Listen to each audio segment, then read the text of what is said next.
Charles Barkley and the rest of the crew came out on TNT a few days later and said it should happen.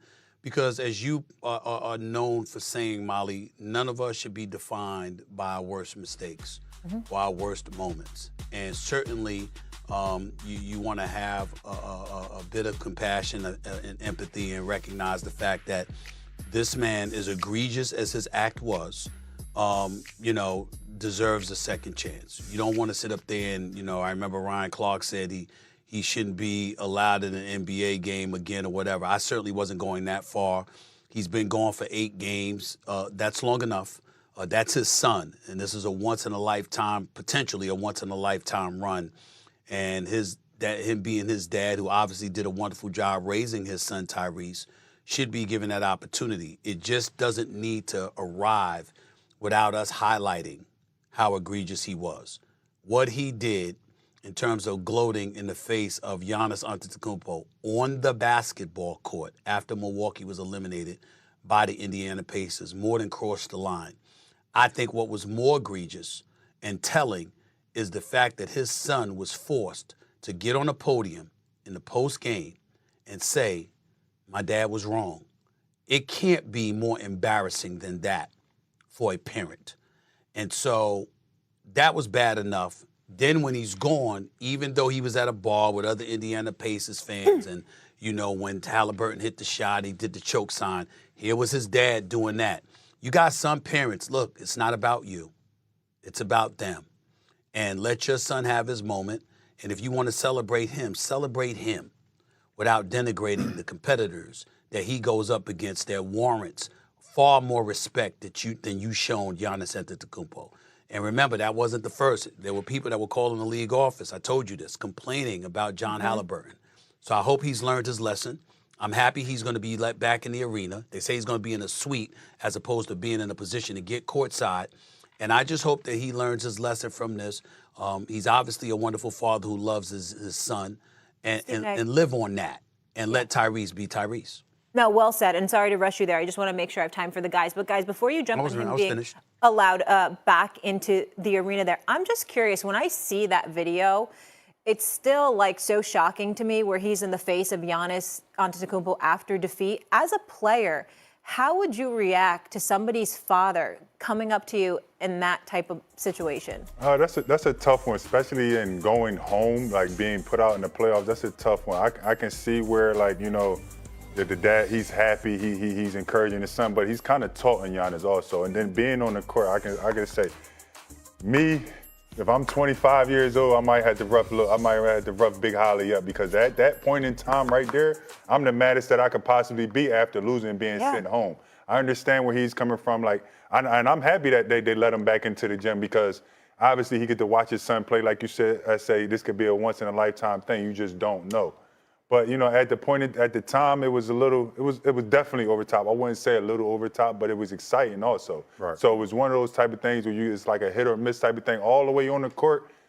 That's a little. Giannis showed a lot of composure. He does. Yeah. You can tell they talked, because the last words that Giannis said was "I love you" to Haliburton's dad. Yeah. So at that time, you don't know what was said between those guys. I think maybe Haliburton's dad maybe apologized about what happened, because it was just a spirit of a moment thing. Right. But you can tell that those guys got over it because you seen Giannis tell him that he loved him. Yeah, exactly. And to not have him on the court, I just think he just didn't need to be on the court. What he did was, that's obviously talk and go back and forth. But as a man, knowing that they can have that conversation that close, that I think that we don't know what was being said, but I think it was apology somewhere in there. Right, was I didn't mean it. I respect you, right? I respect you, because Giannis wouldn't have reacted like that. If it was still disrespect going, then he probably reacted in a different way.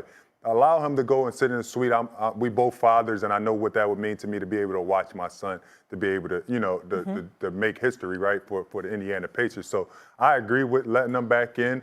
I think it was a little bit funny, but he just don't need to be on the court. And, it's his son, man. It's the years of social media, so you can see everything that's happening. But I agree with the Pacers by allowing him to come back in. Yeah, interesting conversation. Appreciate you all. All right, we got to get one more quick commercial break here. We'll be right back. That game in order to secure the advantage that they're looking for, and the New York Knicks are going to have to bring something close to their A game in order to walk away with a victory. Indiana in games 4 and 5 have looked incredibly formidable throughout these playoffs, okay? Against Milwaukee, against Cleveland, and I see no reason to believe why they're going to slide in this particular game. The Knicks are going to have to beat them.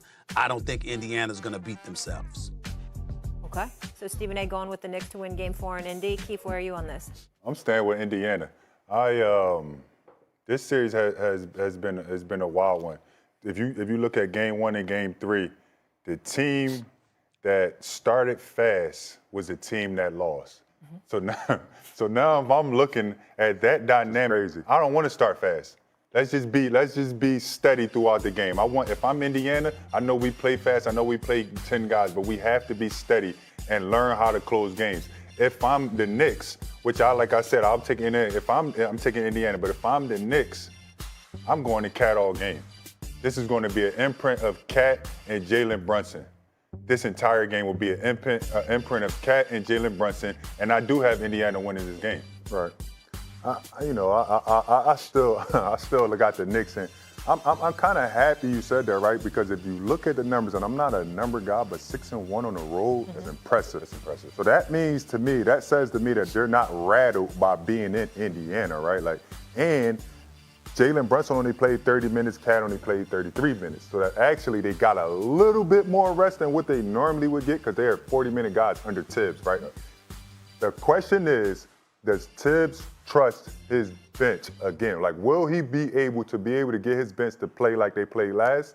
And what will Indiana do to keep Cat out that paint? Because now that they see that Miles Turner can't guard him at the three-point line at all. Like, he was getting down the paint like he was a guard, right? He was getting to the paint and he was creating a three like he was a guard.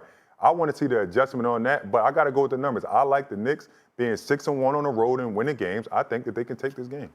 S.A.?